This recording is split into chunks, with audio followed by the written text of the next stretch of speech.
এই যে দেখেন আমরা একটা প্লাইউডের ওয়ার্ড্রপ বানাইছি, কত সুন্দর লাগছে।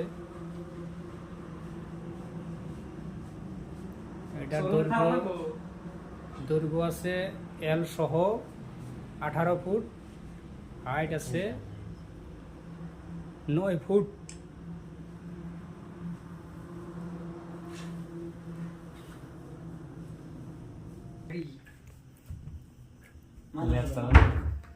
সুন্দর হয়েছে, সুন্দর।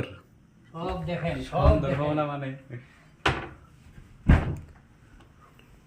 হ্যাঁ আমি পড়ে দিলে একটা বুঝতে পারবে। খারাপ খারাপ না পড়ছিল ওটো একদম ঝিকঝিক করতে আছে, তাই না? সব দেখেন এই জায়গাটা ছাপা হয় না, এই যে জায়গাটা ভিতরে ছাপা হয়। সাবা করতে লাগবো। দেখাম সেটা কোন ছিল। যাই হোক, পুরো খোলাটা এখন সম্ভব না, আমরা দেখি পরে দেখামু। এইরকম কাম যদি কারো লাগে আমাদেরকে বলবে। পরে তো দেখে আজকে এই পর্যন্তই।